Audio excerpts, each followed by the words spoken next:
Apakah mungkin ada makhluk lain di luar bumi? Banyak orang menyebutnya alien. Tapi, pernahkah kamu bertanya, apakah Alkitab juga menyinggung tentang keberadaan mereka? Di hari ini kita akan menelusuri kitab suci dan melihat, apakah benar Alkitab menyebut makhluk dari langit, atau justru menjelaskan hal itu dengan cara yang sama sekali berbeda? Dalam kitab Kejadian pasal 1 ayat 1 tertulis, pada mulanya Allah menciptakan langit dan bumi. Dua hal ini, langit dan bumi, mencakup seluruh ciptaan. Alkitab memang tidak secara eksplisit menyebut planet lain atau kehidupan di luar bumi. Namun, dengan kata langit, kita tahu ada alam semesta yang sangat luas yang diciptakan oleh Tuhan. Ini bukan hanya tentang atmosfer kita, tetapi seluruh kosmos. Mazmur pasal 19 ayat 2 juga menegaskan, langit menceritakan kemuliaan Allah, dan cakrawala memberitakan pekerjaan tangannya. Ayat ini mengisyaratkan bahwa seluruh jagat raya adalah mahakarya Tuhan. Dengan kebesarannya, bukan hal yang mustahil jika Tuhan juga berkuasa menciptakan kehidupan lain di tempat lain, bila Ia memang menghendakinya. Namun Alkitab hanya fokus pada kisah keselamatan manusia di bumi, tapi itu tidak berarti bumi adalah satu-satunya panggung dalam ciptaan Tuhan yang maha luas. Sekarang mari kita bahas makhluk dari langit yang jelas-jelas diceritakan dalam Alkitab. Banyak sekali kisah yang menceritakan makhluk dari langit turun ke bumi, bukan dalam bentuk alien, melainkan sebagai malaikat Tuhan. Contohnya, dalam Injil Lukas pasal 2 ayat 13-14, ketika para malaikat menampakkan diri kepada para gembala di malam kelahiran Yesus, di sana dikatakan, dan tiba-tiba tampaklah bersama-sama dengan malaikat itu sejumlah besar bala tentara sorga, memuji Allah. Ini adalah penampakan massal dari makhluk surgawi yang datang dengan pesan sukacita. Ada juga kisah yang lebih dramatis, seperti dalam kitab 2 Raja-Raja pasal 2 ayat 11, ketika Nabi Elia diangkat ke surga. Alkitab menggambarkannya dengan kereta berapi dan kuda-kuda berapi yang datang dari langit. Beberapa orang di zaman modern mungkin mencoba menafsirkan peristiwa ini sebagai penampakan piring terbang atau teknologi canggih dari luar angkasa. Namun, bagi orang beriman, ini adalah manifestasi kuasa surgawi.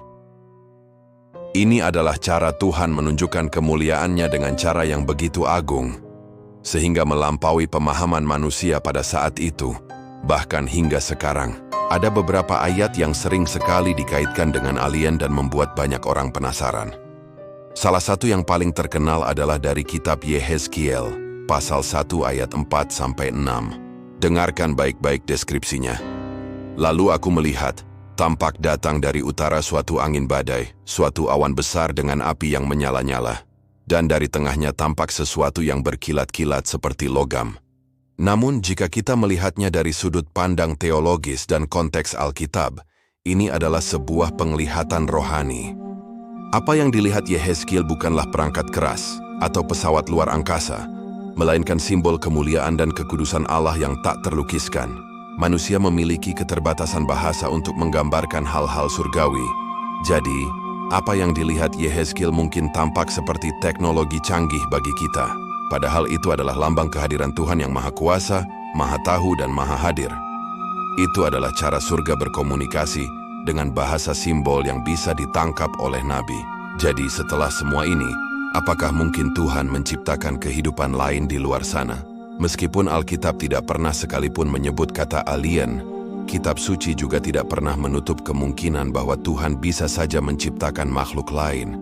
Dalam surat Kolose pasal 1 ayat 16, tertulis, karena di dalam Dia telah diciptakan segala sesuatu, yang ada di sorga dan yang ada di bumi, yang kelihatan dan yang tidak kelihatan, baik singgasana maupun kerajaan, baik pemerintah maupun penguasa. Jadi seandainya suatu saat nanti sains benar-benar menemukan bukti adanya kehidupan lain di luar bumi, bagi orang percaya, hal itu sama sekali tidak akan mengancam iman kita. Justru sebaliknya, itu akan menjadi penegasan yang luar biasa akan kebesaran Sang Pencipta. Karena semua yang ada, baik di bumi maupun di galaksi yang paling jauh sekalipun, tetap berasal dari Allah yang sama dan tunduk padanya. Jadi mari kita tarik kesimpulan, apakah alien disebut dalam Alkitab? Jawabannya adalah tidak. Alkitab bukanlah buku teks sains atau ensiklopedia kosmik. Fokus utamanya adalah pada hubungan Tuhan dengan manusia dan rencana keselamatannya. Namun Alkitab dengan sangat jelas menyatakan bahwa Tuhan adalah pencipta seluruh alam semesta, termasuk segala sesuatu yang mungkin belum kita ketahui. Mungkin bagi Tuhan, istilah alien itu tidak ada, karena semua adalah ciptaannya. Tapi bagi kita manusia, misteri tentang kehidupan di luar angkasa seharusnya tidak membuat kita takut atau bingung. Sebaliknya, itu seharusnya membuat kita semakin kagum pada betapa luasnya kuasa dan kebesarannya. Seperti yang tertulis dalam Roma 11 ayat 33. Oh, alangkah dalamnya kekayaan, hikmat dan pengetahuan Allah. Sungguh tak terselidiki keputusan-keputusannya dan tak terselami jalan-jalannya. Daripada berfokus pada apa yang tidak kita ketahui, mari kita memuji Dia yang kita kenal. Karena dimanapun ada kehidupan, di sanalah kemuliaan Allah menjadi nyata. Baik, itu dia pembahasan kita kali ini. Bagaimana menurut kalian, apakah alien itu ada? Tulis di kolom komentar. Jika kamu suka pembahasan yang menggali misteri, iman, dan sains dalam terang Alkitab seperti ini, jangan lupa untuk menekan tombol like, subscribe, dan aktifkan lonceng notifikasinya ya. Dengan begitu, kamu tidak akan ketinggalan video-video kami selanjutnya. Terima kasih sudah menonton, sampai jumpa di video berikutnya. Tuhan memberkati.